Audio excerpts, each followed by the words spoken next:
all you fellow internet dwellers. In this video, we will be talking about relationships and religion. We will be primarily focusing on relationships as I've gathered many questions from around the internet that I will be answering. So do stick with us until the end and do click that like button if you do find this type of content useful. So let's get into this. Emily writes, is it normal to feel insecure sometimes, even when your partner reassures you constantly? So, that is actually not normal, in my opinion, okay? Because if your partner is reassuring you, there's an issue with you trusting them. And it's pretty plain to anybody, right, that the issue lies with you, and therefore you need to seek what that issue is. Did you maybe have relationships with many men in the past, and how is that impacting your current relationship? Because many of us, we have baggage from previous relationships and we take that into our new relationship. So maybe you are putting that on them, and even though they are great, you are putting that burden where it ought not to be. Okay, continuing with Jason. Jason says, how do I know I'm actually in love or just infatuated? Love is a two-way street. Okay, what do you love about the person is very important. If it is just a sexual relationship, for instance, right, that would not be a good sign. You should seek something which is good in that person, or you should determine what the reason is why you're in a relationship with them. If it's purely a sexual relationship where that is the primary focus of a relationship, then that's a major issue. But if you perhaps started off as friends and you gravitated towards being in a romantic relationship, that to me would seem like you are in a healthy relationship that has a foundation for love. Okay. Moving on to Ava, 19. Should I stay in a long distance relationship if we only see each other twice a year? Okay. So, Ava, I see you're quite young. So, I'm going to give you some advice from my own personal life. I was in an LDR, what did they call this in the Philippines? A long distance relationship for about 2 years. And then I sought to marry my wife. And I'm very happy being married. We have a beautiful daughter, but it is extremely difficult. Many times I actually thought about breaking up with her because it is so hard. And this was during COVID that we were dating, and it was incredibly hard to travel to each other's country, and we kept on just texting on the phone and chatting constantly. But thankfully, about 5 years ago, there was one day that she could travel to South Africa from the Philippines, and I didn't let her go back home for like 5 years. And we got married, we had a kid, we lived together, all the good stuff. Okay, so I think long distance relationships work, but if you're quite young, you have to really sit down and think about this one, right? Marcus, can a relationship survive if we have totally different life goals? Okay, tricky one. If you have totally different life goals, do you align sometimes on the same thing? If you think of it this way, right? You can have completely different goals, but is there a goal that you share together? And how does that work in a relationship? For instance, a shared goal. You want to be married and you want to have kids. And if that isn't something that you share, you shouldn't be in a relationship. I'm just going to read my messages here. Eric Castali, hi, I'm from Shanghai, China. Yes, greetings, Eric. I'm married to a Chinese girl. That's wonderful to hear. And I'm American. I just don't recommend cross cultural relationships. For everyone, it can be very difficult. Completely agree. South Africa, for instance, is a very liberal country. Okay? Philippines is a very conservative country. And thankfully, I come from I come from a conservative background. And it worked out very well for me and my wife. I think actually she personally, when we're together, she is more liberal in her views because she was very highly educated, and she has many points of view from indoctrination from obviously those institutions, where she was fine, for instance, with a lot of the LGBT type of stuff. Not that I have any hatred or anger or animosity towards gay people, but As a conservative, it's not compatible with my view, right? I would like every man and woman who is of that persuasion to be married to one another in a purely heterosexual relationship. So I would not affirm a homosexual relationship at all. Okay? I don't know how YouTube's going to feel about that one, but we're already 5 minutes in. It's going to be pretty tricky for the algorithm to catch me anyway. So let's continue on. Lily, why does my partner get defensive every time I bring up my feelings? Oh, this is a hectic one. How often do you bring up your feelings is the question, right? Because if you're constantly bringing up your feelings, this could be why they get offended, right? So think about that. Sit down, think about how many times you bring it up during the course of a day. And if you bring it up quite frequently, I would recommend that you sometimes keep things to yourself. Okay, it is great to talk things out, but maybe have a time in the day for that, or time in the day or the time in the week for that, where you can discuss your feelings, and hopefully it will work out. If however you want to discuss important things with that person and they're ignoring you, reconsider your relationship if you're not married. Okay, uh, Ryan, how important is physical intimacy in a long-term relationship? I would say it is very important, but it will also depend on what type of relationship you have. I believe there's things called Jacobite marriage, right, where people are celibate but they are married to one another. And so, for instance, that would be what they entered into when they got married. If you entered into a relationship which you were sexually active in, I would say, okay, continue that relationship, and that would be healthy for that type of relationship. Uh, Priya, is it a red flag if my boyfriend never talks about the future? Yes. Yes, it is a red flag, okay?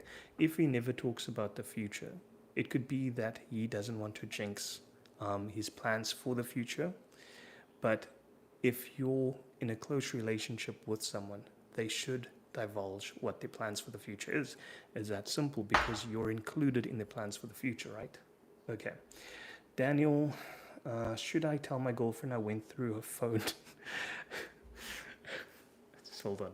Should I tell my girlfriend I went through her phone even though I found something concerning? Okay. Should I tell my girlfriend I went through her phone even though I found something concerning? Okay, it really depends what you found on that phone, right? Because you shouldn't be invading someone's privacy. For instance, in my relationship, I don't care. I'd even give my wife my phone because I don't worry about things like that. I'm just going to check if I've got more messages. So it really depends what you found. If you found, for instance, he was unfaithful, yes, you should talk about it. Okay. Hannah, is it okay to want space in a healthy relationship? 100%, it's okay to want space. Ahmed, how do I build trust after cheating on my wife? Okay, how do you build trust after cheating on your wife? Goodness, I'm just going to think about this one for a second. How do you build trust after cheating on a spouse? Okay, this is going to be extremely difficult because the trust is completely broken. You're worse than square one. Okay, in square one, you at least had a neutral background. You got to know each other, and then your relationship went from that. So now you're in the negative. You need to get to the neutral ground and into the positive. How do you do that? I don't know. To be honest with you, I would never even conceive of cheating on my wife. Lord willing, that would never happen. How I would personally go about it, I suppose, would be I would show her how much I care about her. That would be the only way that I would actually try to fix the relationship, if it's worth fixing. I would continue to show that person how much I care about them and how sorry I am for cheating on them. That is all I can think about, or all I can think regarding that. Sophie, my fiance doesn't get along with my family. What do I do? Well, you ask your family and your fiance what the issue is and if they can resolve it. So you have to be very upfront about this. You go talk to both parties. You're like, hey, what's your issue? You get them together and then they can hash it out. That would be the best way to go about it. Very direct, very straightforward. Okay, Leo, can you really love more than one person at the same time? It depends on what type of love. Okay, is it romantic love? Is it familial love? is it just your love for your fellow man? Because I think obviously you would be talking about romantic love, and this is why this is a problem, right? You can be attracted to more than one person at the same time, okay? But you can't love really more than one person in a romantic sense, because love requires faithfulness, okay? So you would have to be faithful to both parties, and that's not possible if you're keeping things from them, in my opinion. Grace, why do I feel lonely even when I'm in a relationship? Okay. Many people have abandonment issues, right? And sometimes they feel lonely or they feel that someone will leave them. And this is something very hard to get over because I myself had many issues in the past, right? Um, but I've never felt lonely, really. I've felt that I'm overwhelmed many times. Maybe talk about your future plans together. That would be a good idea. So if you're in a relationship with someone and you see it's going somewhere, talk about your future plans together, have shared goals. Carlos, 28. How do I, oh goodness, I shouldn't say these people's age. Sorry about that. Carlos says, how do I bring up marriage without sounding like I'm pressuring her? Well, here's another issue, right? If you're getting in a relationship with someone and you haven't talked about marriage, even at the starting phase of that relationship, it's a major red flag. Okay, so how do you bring up marriage without sounding like you're pressuring her? Well, sit down and be like, hey, where do you see us like 5 years from now? Do you see us married with kids? That would be the way to go. Ideally, if you're in a relationship, you should be, ideally, you should be married. You should have a stage of courtship and then you should be married. So if you have an ongoing relationship, right, like a girlfriend boyfriend type of relationship, which is a modern type of relationship, that is a dead end. You need to have shared goals, and marriage should be primarily, that should be one of the top things on the list. Attending church should be above that. So yes, keep that in mind. Let's get to the next one. May says, should I stay with someone who makes me feel safe but not excited? Goodness.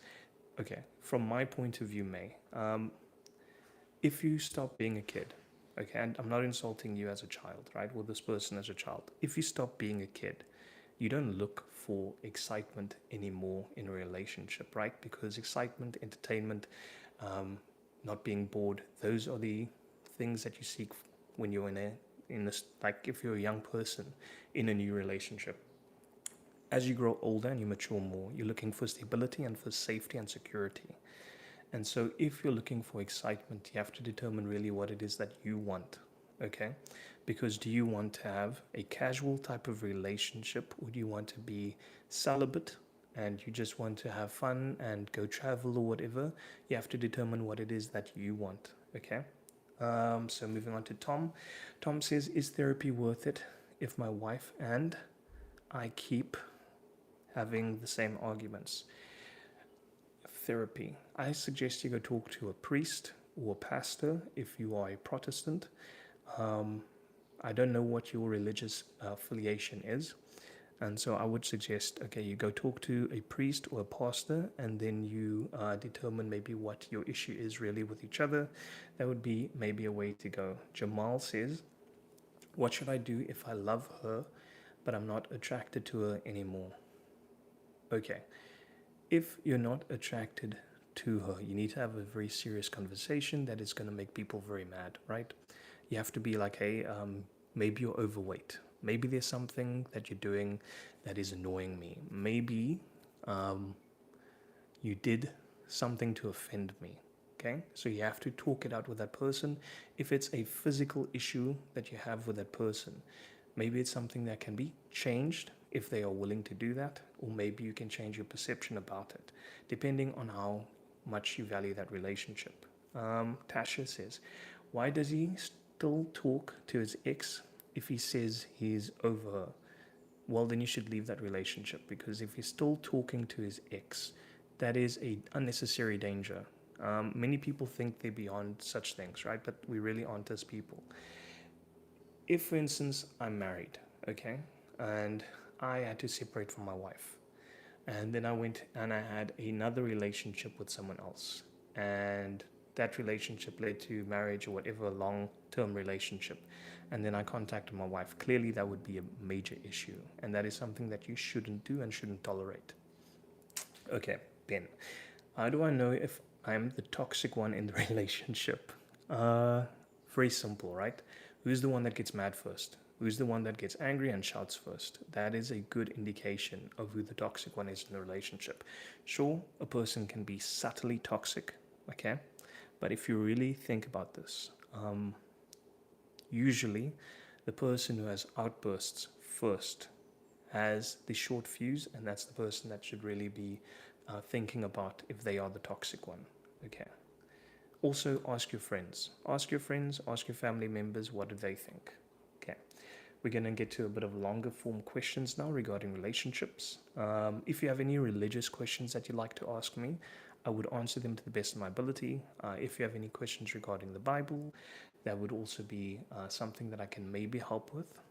If I can't help, then I can maybe give you a source that you could go look it up, and that would be helpful to you. If you have any relationship questions, feel free to ask me. I'm going to be here for another few minutes before we call it a day. Okay, so getting into the longer form questions. Samantha writes, okay, let me take a sip of coffee first. This is going to be quite long. Okay, Samantha writes, I've been with my partner for 5 years and we love each other deeply, but lately I've been feeling like we're growing in different directions. He's content with where he is in life, while I'm constantly pushing for personal and professional growth. How do I know if this difference in ambition is something we can work through or it's a sign we are ultimately incompatible? Okay, so you've been with each other for 5 years, you love each other deeply. Okay, that is a positive, but we feel like we're growing in different directions. Okay, so again, this seems like a shared goal issue. You should have a shared goal. Do you have kids together? Do you want kids together? Do you want marriage? Do you have something that you are both working towards? Okay, and that will unify you if you're working in if you're going to different directions. If you're both employed, it will make things very hard, right? Because sometimes we work far too often and we don't have much time for our relationships, and that's often the point of separation. Okay, so think about that, and if it's work-based issues that you're having, make more time for each other. I know people can be tired after going to work all day, but put time aside to work on the relationship and talk about your shared goals. Simple as that. David, 39. My wife and I have been married for over a decade, and while we've built a stable life together, I can't shake the feeling that we've become more like roommates than romantic partners. For more than a decade, okay. We rarely touch, and when we talk, it's mostly about practical things like bills and kids. How do I bring this up without making her feel criticized or rejected? Just bring it up. Okay, if you make somebody angry, that is part of the relationship, okay? So maybe she's even feeling the same way and she actually wants to talk about it. So you need to talk about that with your wife. Isabel, my boyfriend and I have a really strong emotional connection, and he's been incredibly supportive through some hard times. But I find myself constantly wondering what it would be like to be with someone more physically affectionate. Okay, I'm going to take a sip over here and we're going to start over. Okay, my boyfriend and I have a really strong emotional connection. Okay, he's been incredibly supportive through some hard times. So supportive, and you're emotionally attached to each other. But I find myself constantly wondering what it would be like with someone more physically affectionate. Okay, so he is emotionally supportive, is not touchy feely. Now, I'm not a touchy feely person, okay? So how I would show my wife, for instance, how I'm affectionate is I would do things for her, or I would show her with my actions, right? Even though I'm not like clingy and all this other stuff.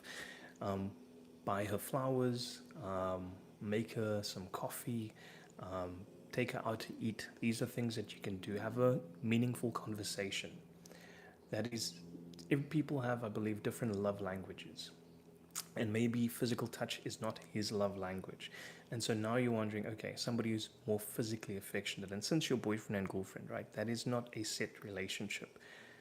You should maybe take a step back from relationships if you can, and determine what it is that you're actually seeking in a life partner, and then pursue that. Because now, if you're seeking something else while dating someone, right, you're putting an unnecessary burden on that person because they don't know that you are doing this. So you really need to either have strong communication with that person to tell them, hey, could you maybe be more affectionate? And maybe they'd actually be willing to do that, but maybe it's just not in their nature to do it.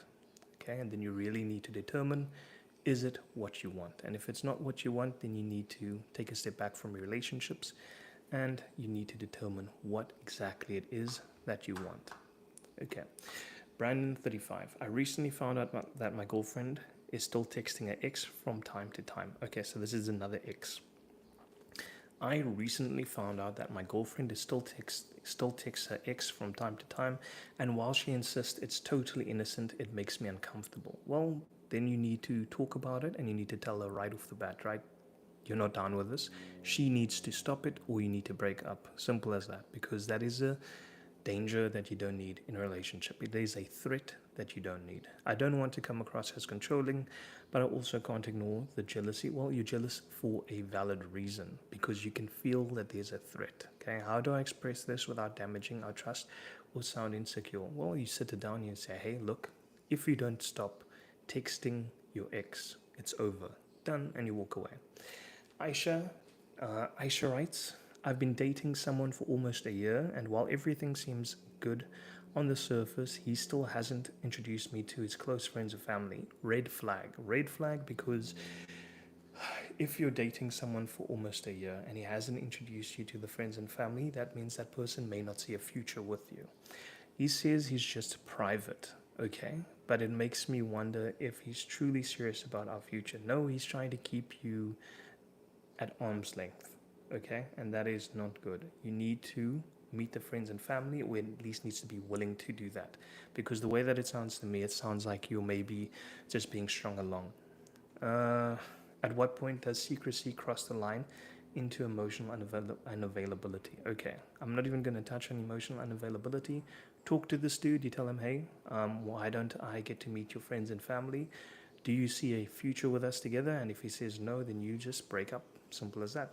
Breaking up is a wonderful thing sometimes, because then you can actually determine what it is that you want in life. Breaking a marriage over, that's a completely different thing, as marriage is forever. Okay. Nathan writes, my partner and I disagree on how to raise our children. She's very lenient.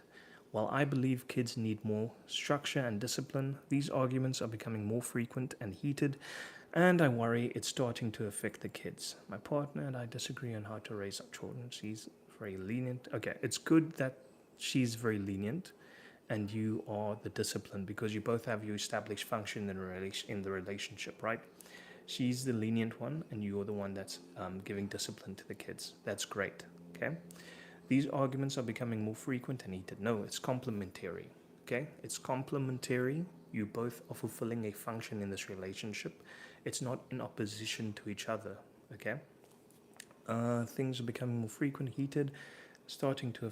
Okay, you need to just sit down and talk it out with her. Maybe go on a vacation if you can, and then you just discuss your roles in the relationship, okay? Tina says, my boyfriend and I moved together 6 months ago, and since then I've noticed how much he relies on me emotionally without really reciprocating. I feel more like his therapist than his partner sometimes. How do I bring up emotional labor in a way that doesn't make him feel attacked? You tell him, okay. You tell him, hey man, why don't you talk to your guy friends about this? And then you see what he does. You just tell him, hey, do you ever talk to your guy friends about your issues? And if he's like, no, he doesn't talk to his guy friends about the issue, now he's putting all of that burden on you, right? So he could distribute that burden across his relationship circle to his friends and to his family members. But if he's putting all of it on you, you are right to feel frustrated, okay? Jonas, I cheated on my girlfriend a year ago, and even though we decided to stay together, she still brings it up during arguments and says she doesn't trust me. Clearly, there's a valid reason why she's not trusting you, my guy. I've changed and I'm committed to making this work, but I don't know how to help her heal or if staying is actually helping either of us. What can I do to rebuild what we've lost? Your girlfriend. Okay, let me tell you something, my guy. Breakups are sometimes a very good and healthy thing that you need in life, because if she's staying with you, she's pursuing what was, and that was completely destroyed the moment you cheated on that person.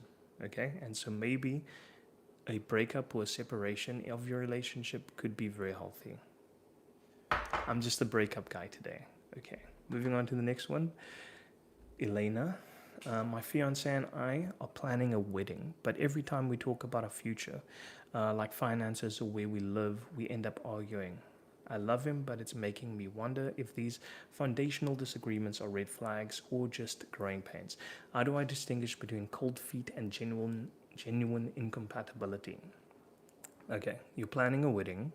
There's already a lot of stress there, right? But every time we talk about the future and finances, we end up arguing. Oh, that's in regards to the upcoming wedding. It's stressful, okay? It's a very stressful time, okay? As any married person will tell you, there's a lot of joy in marriage and the engagement and the getting married, but there's a lot of thinking, and that thinking can wear you out. So maybe take a step away from thinking and go on holiday, okay? So far, my advice during this stream has been go on holiday or break up or have shared goals. Those are the three things that I've been saying constantly, okay? I love him, but it makes me wonder foundational disagreements, red flags. No, it's a stress, man. Look, you are having stress. Is an upcoming big event. You're both thinking and your minds are racing. So you just need to take a step back and to relax. That's all you guys need. Chris 28.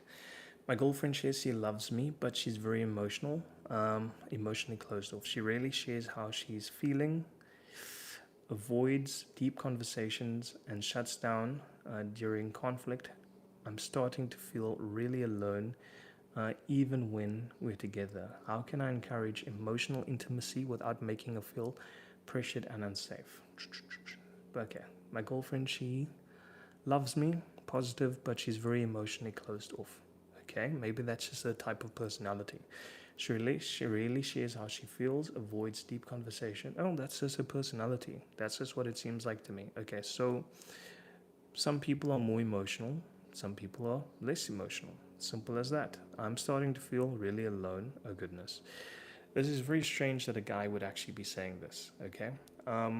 So, from my point of view, have a conversation with your girlfriend, not random people on the internet. That is my best answer to that, right? Have a conversation with your girlfriend. Maybe it's just her personality. Determine how her personality was before you started a relationship, and did it actually change after starting a relationship? And then obviously there would be something that led to the change. If she was always this type of person, that's her personality. There's nothing to worry about. Okay, let's go see if I've got some new ones. Should I stay? I'm excited. Okay, let's see if I can find some more. Let's see. Imam Google over here. Let us take a look if I can find some more of these. Okay, let me read some of your messages. Ronnie said hi. Greetings, Ronnie. What should I do about my 10-month-old son always trying to bite me? Okay, okay, I don't know if you guys can see. I've got bite marks on my shoulder, right? Because when my daughter gets excited, she will bite me. And her little teeth just dig into my skin, okay? Like she can rip off my skin. It is incredibly painful. And so I have little conversations with her, right? And I threaten her sometimes. I'm like, hey, how would you like it if I bite you? And she just laughs at me in the face because she's 3 years old. So what can we do? Okay, this isn't a what can you do, this is a what can we do situation. He's only 10 months old. Okay, so he may grow out of it. But obviously, maybe he's teething and maybe he needs something else to bite on. I think that would actually be a good idea. Get him something else to bite on and maybe he'll stop biting you. With my situation, it's a bit more complicated because she's laughing. That means that she's enjoying doing it and she's finding it entertaining. And I don't know what to do. Okay, moving on to the next one.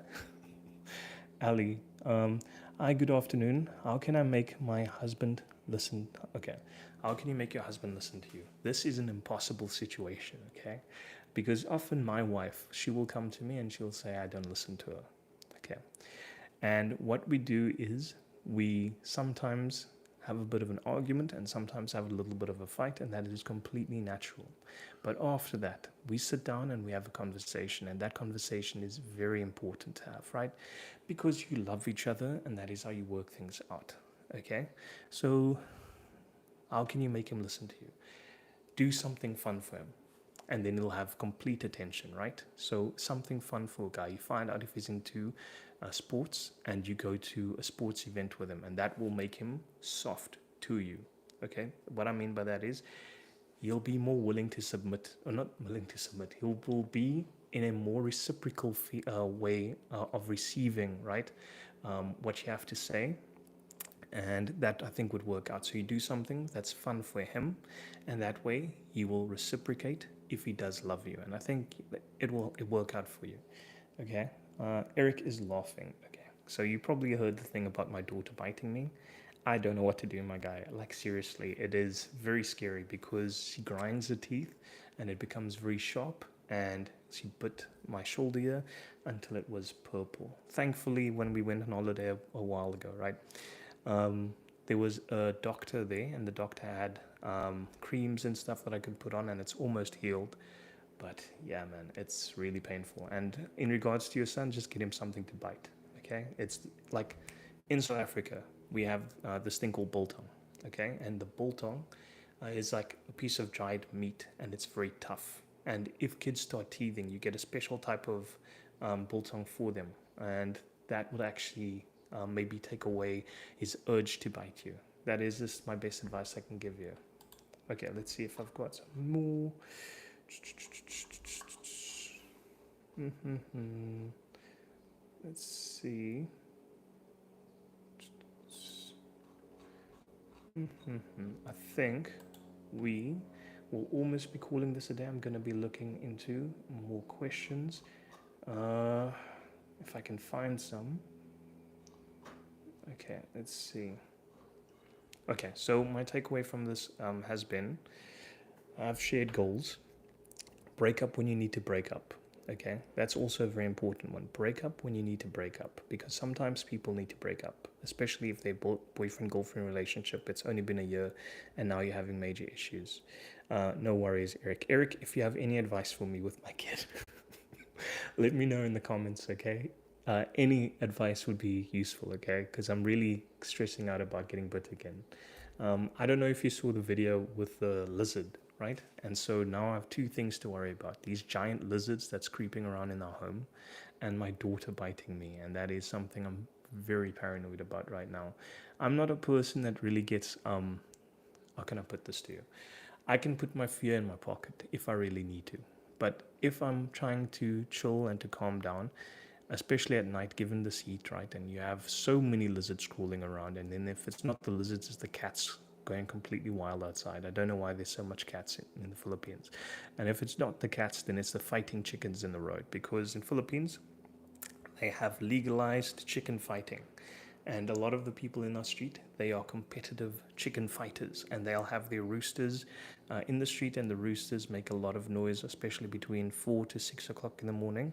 And yeah, so there's so many animals, and I don't really know how to deal with it, because when I lived in South Africa, it's not something we really encounter. I'd be fine with, for instance, cockroaches, but the lizards and potential snakes and roosters and wildcats and all that type of stuff, that kind of gets to me. Okay.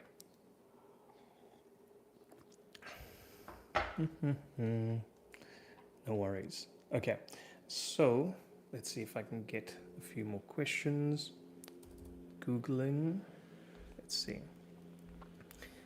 Dun, dun, dun, dun, dun. Oh, something interesting to talk about. The upcoming conclave for us Catholics will be tomorrow. It's where they start deciding on who the next pope will be, and so hopefully that goes smoothly. I'm hoping it goes smoothly. I'm not really investigating the candidates for the papacy or whoever the pope is going to be, right? Because I don't really worry about that. Whoever the pope is, even if it was Satan sitting in the seat of Saint Peter, right, the chair of Saint Peter, he would not be able to change the doctrines or dogmas of the Catholic Church. So we'll be completely fine regardless of who the Pope is. And I think there's actually a lot of good candidates right now, cardinals and stuff, and I'm seeing it constantly being posted, and they seem to have a good heart. So I think be optimistic. It could be something wonderful. We could have actually a very holy Pope that comes along. For instance, with Pope Francis that passed away, many people hated him. The church was entering a stage where we were in the digital age, okay, the age of information, and media constantly just posts things. And so if he was on a plane and he says something on the plane, that would be major news the next day, and it would get mischaracterized by the media, and people would argue about that for years. So I'm hoping from that the next pope has learned a lot, and whoever he will be, and they'll be able to deal a lot better with the media thanks to Pope Francis. And hopefully down the line as well, Pope Francis is canonized so that we may have a Pope Saint Francis during my lifetime. I think that would be wonderful. Okay, so let's see here.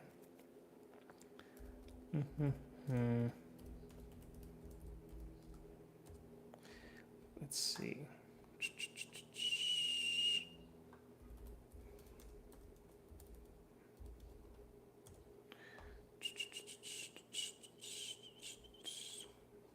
Okay, I'm not finding any new type of questions here. Okay, if there's anything that you guys would like to discuss, feel free to leave a comment. Any relationship advice you'd like from just a random internet guy, just let me know, okay? Let's see.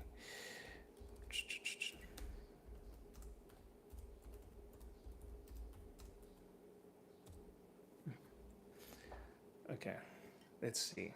Okay, I found something. Okay, I seem to have. Okay. Is it a bad sign if we never argue, or does that mean we're just really incompatible? Is it a bad sign if we never argue? Or, okay, it could just mean that you're really compatible and that you're in a very structured relationship where you have the same type of mindset, and therefore you have very rarely, or obviously you don't argue. And so I do think that is a good sign. Maybe later down the road, you may have an argument, so you actually need to prepare mentally for that because you're not used to it. And if you're the man or the woman in the relationship, right? If you're a man, I don't think it would be such a big thing to you. But if you're a woman, it could be very shocking on an emotional level if you've never argued and then suddenly you get into an argument in your relationship. So just think about it and think about how you'd respond. And when that day comes, I know people are very driven by the emotions sometimes. You'll be able to handle it. Okay, moving on to the next one.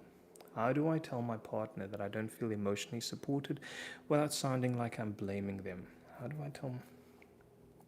Okay, this is a tough one.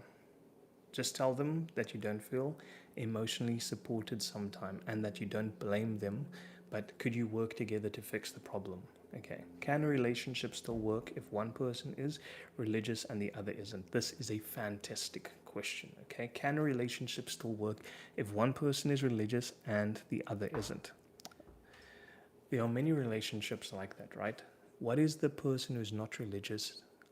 What is their view regarding religion? Are they antagonistic towards religion, particularly your religion? Because that would be a major issue, right? If they are open to your faith or religion, then it would be fine, I suppose. But if they have strong objections to it, then it would be a major red flag, okay? As a Catholic, you should only date Catholics, in my opinion. It is very important, okay?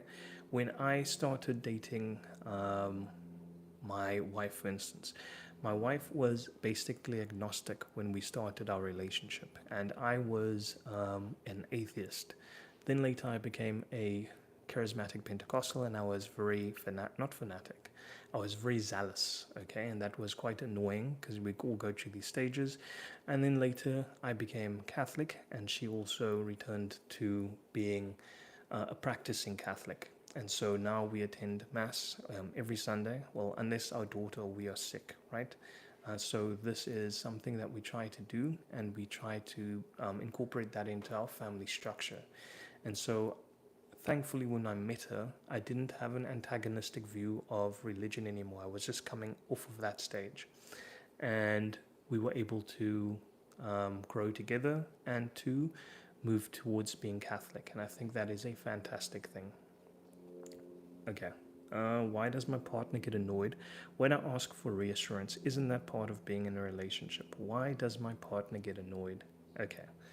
Um, People are sometimes very different. And so you need to ask them, hey, why do you get annoyed when I'm asking you for reassurance? Okay. So they might respond in this way.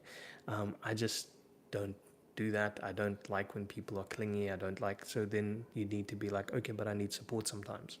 And that is something that you need to discuss with your partner, because if they aren't reassuring you, this would mean that you need to really rethink your approach to dealing with one another. You need to learn how to deal with someone like them. They need to learn to deal with someone like you, but the willingness needs to be there. So compromise is very important here. Okay, the stream is going on for about 40 minutes. Uh, no worries. Ali, no worries. Okay. Okay. What should I do if I love them but I don't like the person I become when I'm around them? Okay. What do I do if if I do love them but I don't like the person? This sounds like a toxic relationship to me. Okay? If you don't like the person that you are when you're around them, that means that you're trying to be someone that you're not, and you really need to think about this. How long should I wait for someone to be ready for commitment before walking away? How long? First, you need to have this you need to have a conversation at the start of your relationship. You need to tell each other, okay, what is our goals? What what is our future plan? Okay, when do you see us doing A, B, and C? So this would actually help you a lot. And it's not something that you should think about after being in a relationship, because things can just go on for a long time, and then you don't know, like 5 to 10 years later you're still stuck in a dead-end relationship. So please just have this conversation at the start of your relationship. Where do you see us in so many years time? It's kind of like what an HR rep would do during an interview with an employee, but that I think would be the best way to go about it. Is staying together for the kids ever really a good idea, or does it do more harm than good? Well, you should stay together if you're married. You shouldn't even consider divorce, okay? Stay together in your marriage, especially if there's no major drama or issues that you have with one another.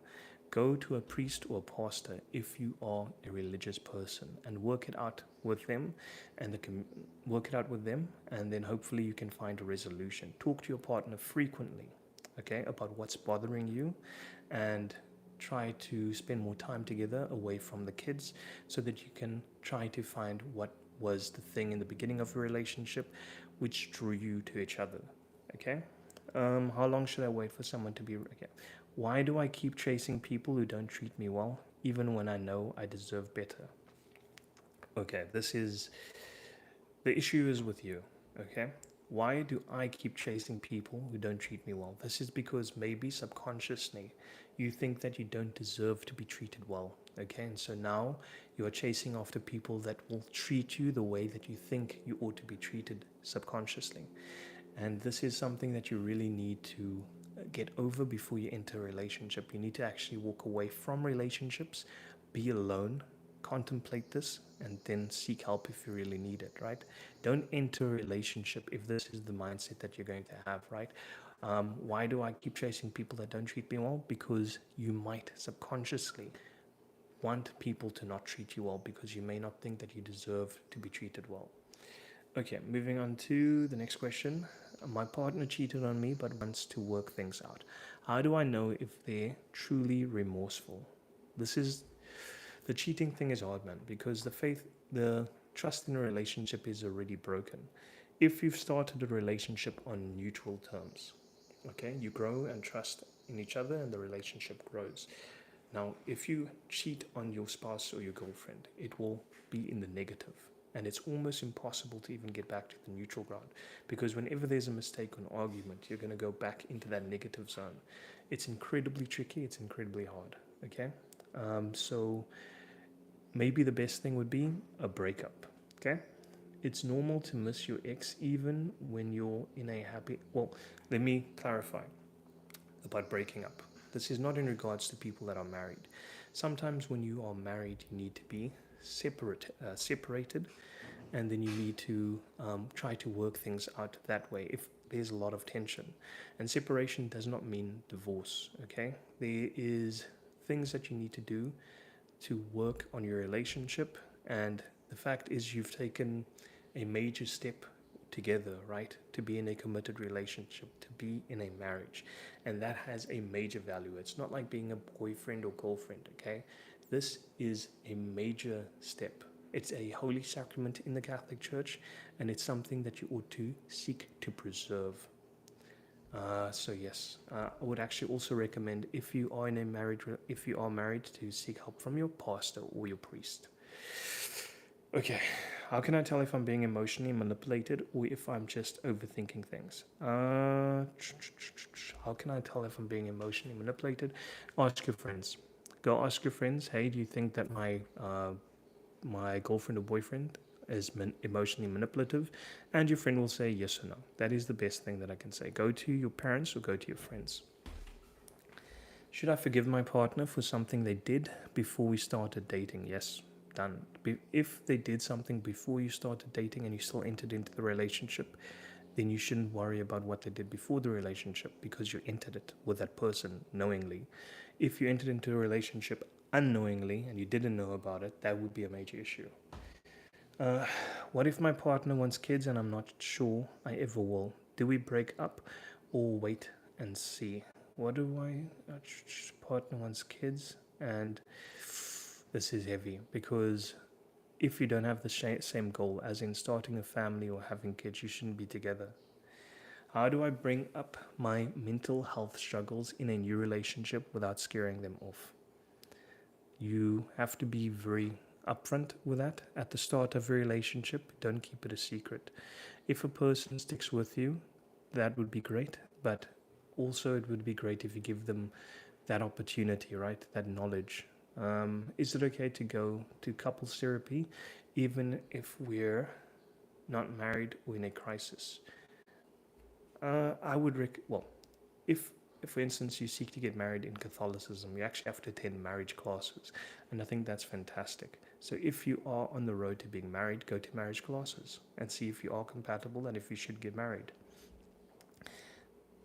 Couples therapy, well, if you see, okay, goodness, maybe I misunderstood this one. Should you seek couples therapy? No, because it's already too overly complicated, right? Right off the bat. If you're not even married and you're just in a new relationship and you want to seek couples therapy, that is a heavy red flag. It is a major red flag, so no. Is it okay to go to couples therapy? Okay. My partner has a very close friend of the opposite sex. No. No, no, no. Okay. If your partner is constantly seeing someone of the opposite sex and they're hanging out together, if this is not a family member, okay, a relative or family member, then it's also a major red flag, because they can be making excuses for it, but they're getting something from the opposite sex that they ought to get from you as the person that they are in a relationship with. How can I tell the difference between settling and choosing someone who's truly good for me? How can I tell settling? Okay. How do you feel about that person? Do you feel strongly about that person? Do you feel that you can live without that person? Do you feel that you wouldn't miss that person if they were gone at the start of a relationship? That is the things that you should think about. Okay. So if you feel very strongly about that person, that answers its own question. If you feel that you can live without that person, then clearly you're choosing someone to settle. Okay, so let's get into the religious portion of our little chat. Oh, I haven't even brought up my life yet, you know? I don't know if many of you like watch my live streams, but I like to talk about my knife that I got from my wife. This is a gift that she got me, and I really love knives. I used to actually craft knives back in South Africa. I used to make little short swords. That was my hobby. I also used to be a gamer. I used to do mixed martial arts. I also got into a stage where I was doing weightlifting and powerlifting, where I even competed in strongman competition. I know I don't look that buff right now, right? but I used to compete in strongman competitions, and I'd always be, I wouldn't be the top or the bottom. I'd always end off somewhere in the middle because I'm quite fast. So this is the things that I used to do to keep myself busy. And I was so happy with the knife that she got me. And it's very useful for the lizards in the Philippines. Okay, so we're going to start with the religious portion of this live stream, because this is relationships and religion. Where will we now?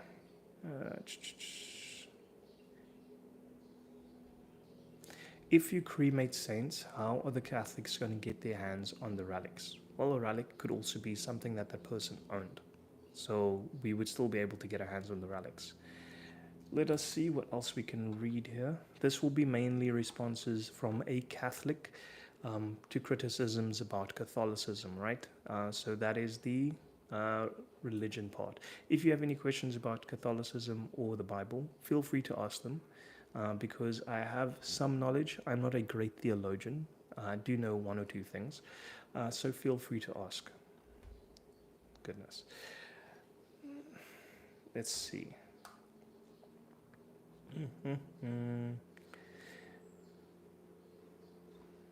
Let's see over here. Lizzie Marbach says, as a Corte Italian and native upstate New Yorker, I gotta say that the hate of pineapples on pizza is overdone. Yes, it's perfectly fine to have pineapple on pizza, okay?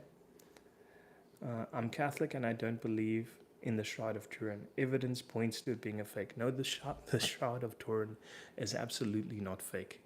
People do not know how that image got onto the linen, okay?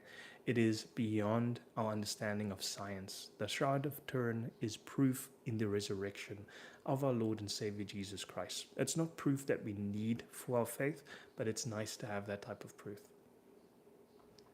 Let's move on to the next one. Reformed, joining the fun. Okay, goodness. So there's this thing online, right, where you can see what type of cardinal you are, because obviously one of the cardinals in this upcoming conclave, they will be elected as Pope. And so many people are doing this, and they brag whenever they land on Cardinal Robert Sarah, who's an African cardinal. He's quite popular with the conservatives. Let's see.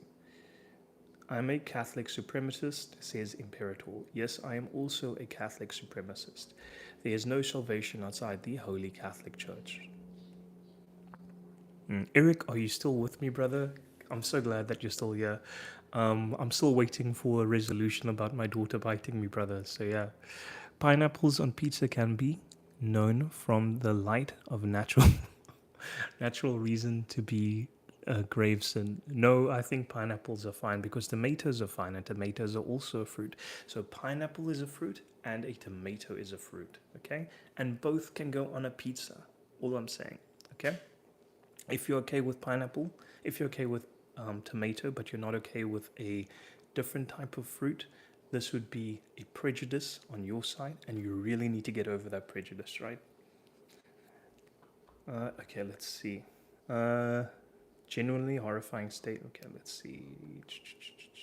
Drago Dimitrov. Many assume Mary and Joseph would have. Many assume Saint Mary and Saint Joseph would have had more kids, but have we ever stopped to ask why would they want to? Yes. Okay. So many people, unfortunately, they wrongly think that Saint Mary and Saint Joseph had children together, and the Bible doesn't support that. Nowhere in the Bible does it say that Saint Mary gave birth to other kids. What it does say, however, is that Jesus had brothers and sisters. In some parts of the Bible, it says he had 500 brothers. Okay, and I believe they use the word aldephos or aldephai or something in the Greek, which means brother. And people often say, no, that Greek word means that they his literal brother. But it's in regards to Lot and Abraham, which weren't brothers. Lot was the nephew of Abraham, and it's also in regards to the 500 witnesses. And clearly, it's impossible for a woman to give birth to 500 kids. Moving on to the next one. Mr. Casey, Mary and Joseph glorified God in ways Protestants are too unintelligent to understand by not having sex in their marriage. Yes, celibacy is also a great gift from God. It is also what St. Paul prefers over sexual relationships in the confines of marriage. So he actually believes it's better to be celibate as he was and as our Lord and Savior Jesus Christ was.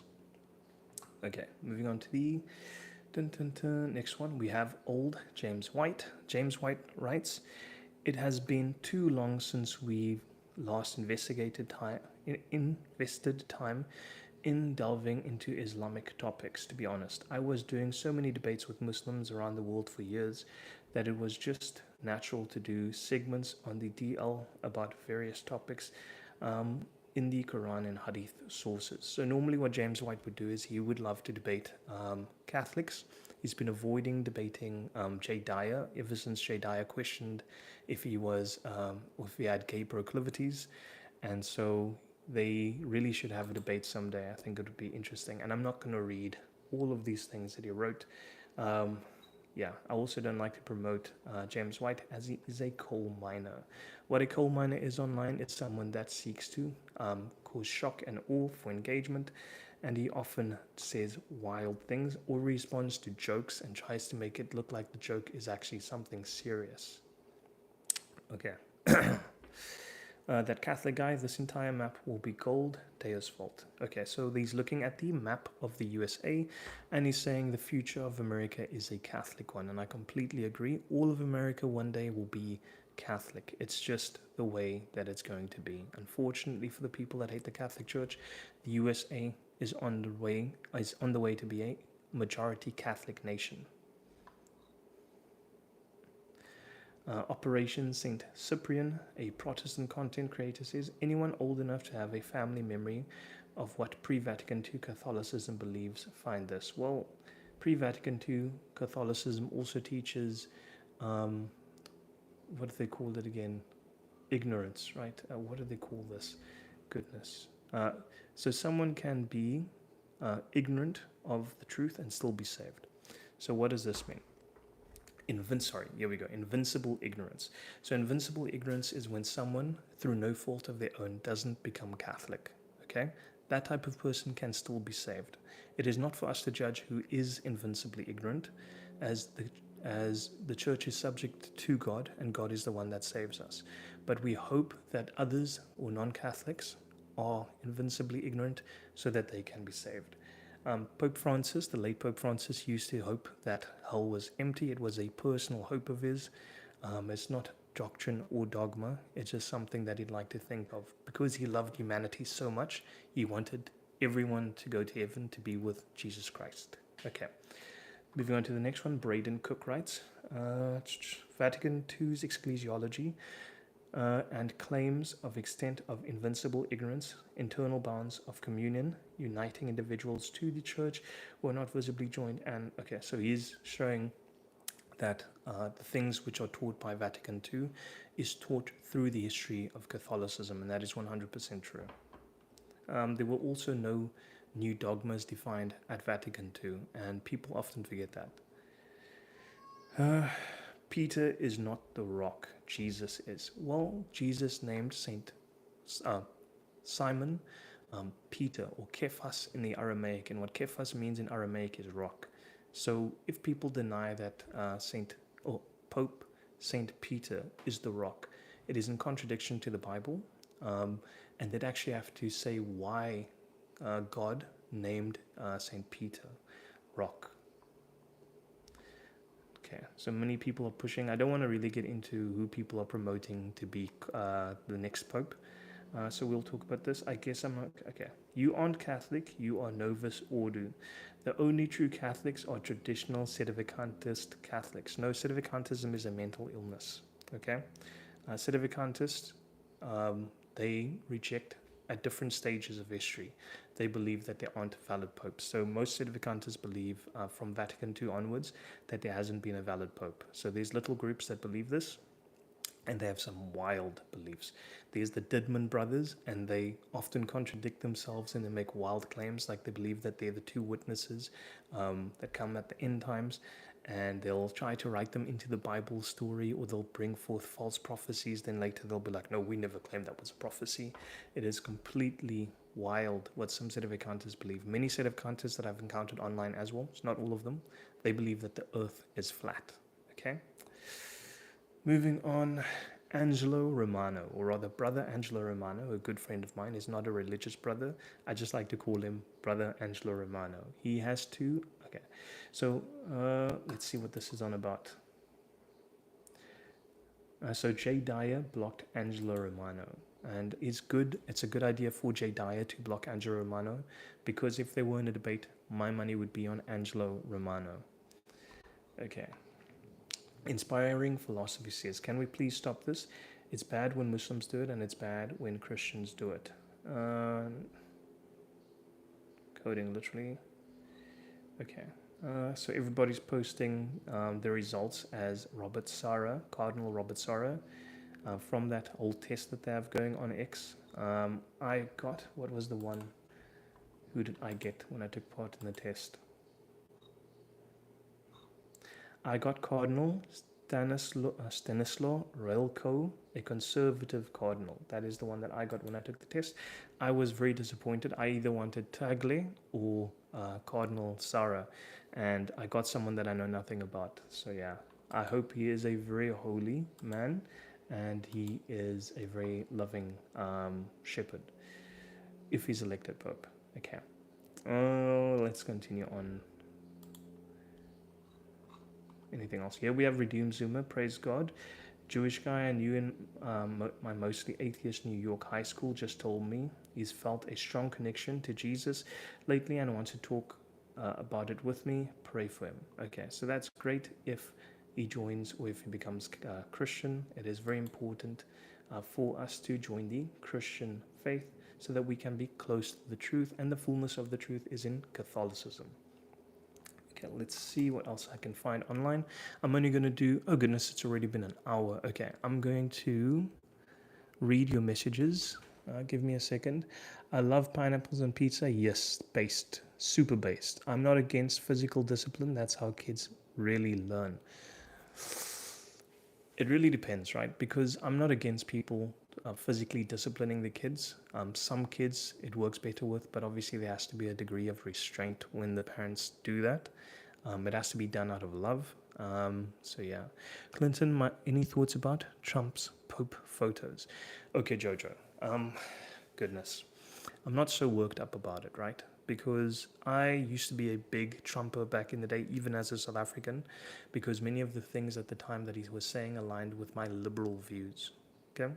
But now that I'm neither liberal nor conservative, I'm Catholic, I really don't think he's a great leader and a great role model for us, right? Or for the world.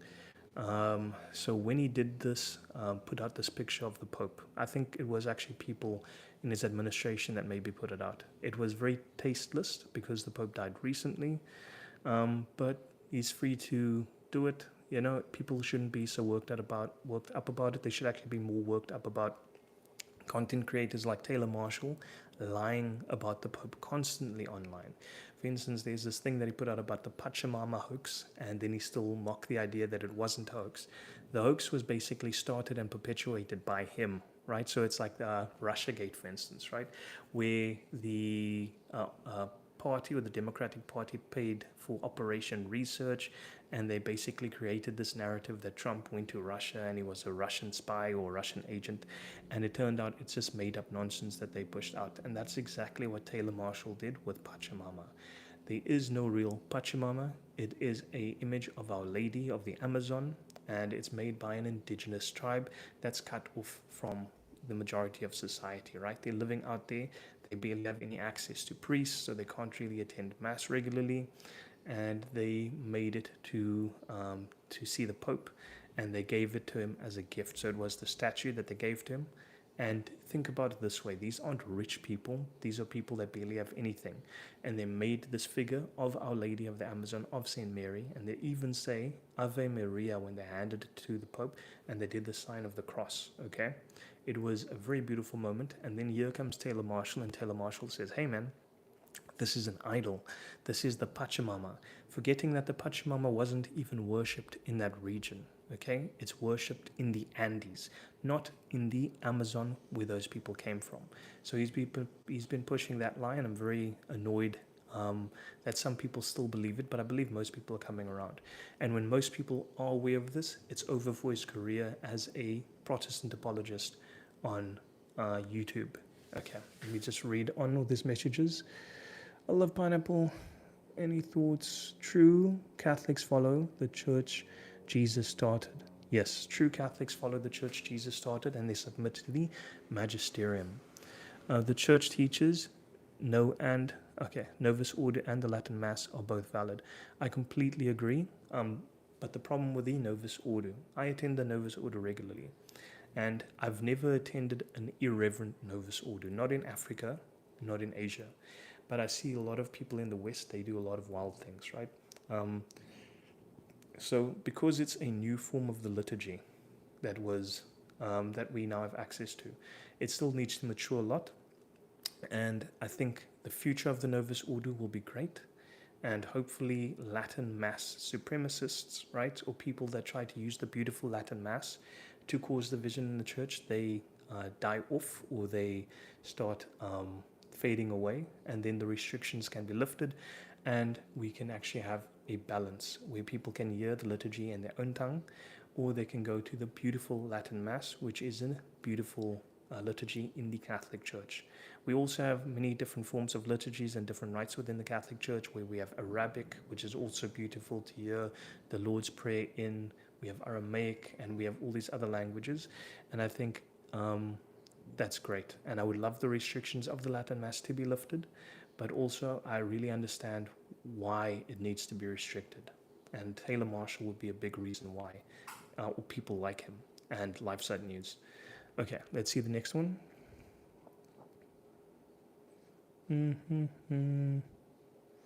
Ali QT sending hearts. Okay, thanks, Ali. I'm going to continue reading for another 5 minutes. I thank all of you guys for sticking with me. I am not used to doing lives. I want to get very good at this, and I think maybe this is the format that I'll go ahead with: relationships and religion on this channel, which is called Clinton Barnes, which is my name. So yeah, I also run a different channel called Pope Defenders, and Pope Defenders had a lot of issues where a lot of my videos went down or were taken off from this platform, but I will be starting over on this platform, on Rumble and on X. So you can follow me on X as either Clinton Barnes or at BarnesZA, or you can follow me at Pope Defenders. And I'm very active because I'm a crypto bro living in the Philippines. I'm doing this type of stuff for fun and to actually increase my experience in doing live streams and to engage with people on a social level, because I'm a naturally very shy person. And even when I had a debate, for instance, with this Anglican priest a while back, whose name is Father James Gadd, who recently recovered from cancer, and I'm very pleased that God has blessed him in such a way. So even in the debate that I beat him at, I was very nervous. My legs were shaking while I was trying to maintain my composure, and it was very difficult to do. And I really need to get through that, and I want to be more confident so that I can invite some of my friends from social media on to do live streams, and we can engage and provide entertaining and informative content for you guys. So that is my hope in doing these live streams. Whether it's talking about the evils of OnlyFans and pornography, or for instance just talking about the beauty of the Catholic faith or the beauty of Christianity in general and the truths of that beautiful faith, it's something that I really want to do going forward. And it's like I'm growing in levels, and I feel that I've gotten somewhere, especially with this stream. So I'm very happy with myself right now, that things have gone quite smoothly. And I think another 10 streams down the line, we should be at a good level, and then I can start inviting people on and having nice, informative discussions with them that will be also quite entertaining. Okay, so I'm going to be reading one last comment, and then I'm going to call it a day. Thank you all for sticking with me, and do please click that like button, and do think about sharing these videos or subscribing to this channel. I did enjoy the stream, actually. I was barely nervous when I was talking with you guys. And yeah, it was great. Okay, is there anything else? My kid is busy screaming. She's ready to bite me again. And so I will give her something to go bite now. Hopefully, she doesn't bite my neck again. Or, yeah, I'm actually fine with her biting my arm or my fingers. But hopefully, it's something that she grows out of, those painful bites. And I will wish you all, well, hope for the best for each and every one of you that watch this. May God bless you. May God love you. May He keep you safe.